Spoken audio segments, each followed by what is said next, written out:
Dwarfing the old city of Venice, this cruise ship is 13 decks high. The two tugboats in front are supposed to guide the ship, but on June the 2nd, they failed to stop the MSC Opera colliding with a tourist boat in the Guadicia Canal. If the ship had crashed a few dozens of meters before, so not on the reinforced concrete dock of the San Basilio port, for instance, on Vaporetto stop of San Basilio or the Zattere, it would have been a disaster. The incident reignited the anger of the Venetians and the no grande nave, or no big ships movement. They say enough is enough. Each cruise ship carries approximately 2,500 tourists that descend upon the historical sites here. I've lived in Venice for almost 56 years. For the first time, I'm thinking about leaving Venice and going to Lido, just to remain in the area. Living in Venice has become impossible. It takes at least 10 minutes twice a day just to cross the Rialto Bridge, struggling with packs of tourists who do not care about residents. Every year, around 30 million people visit historical Venice, where only about 50,000 now live. Many stay only a day.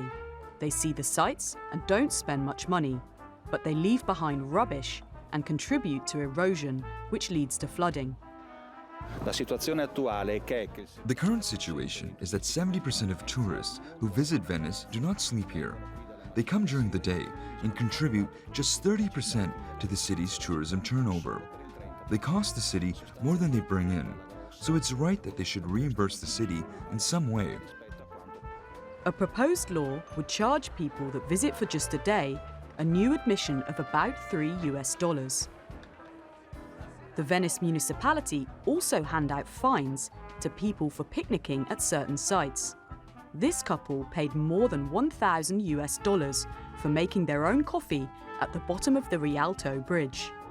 I understand that tourists can become a bother, but at the same time, they have so much tourism here that it brings a lot of money. I think it would be a mistake to put an entrance fee. It's something that would end up reducing the number of tourists. Not all Venetians think the admission fee is a good idea, but Venice isn't the only place trying to limit over-tourism. Maya Bay in Thailand, famous for the film The Beach, was closed to tourists after overcrowding caused environmental destruction. Dubrovnik in Croatia has faced hordes of tourists since it was featured in Game of Thrones. It's planning on spreading out the cruise ship arrivals.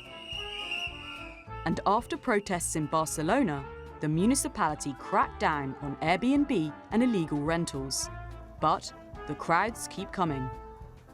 So, what's a city to do when it becomes too popular for its own good? Imogen Kimber, The Newsmakers.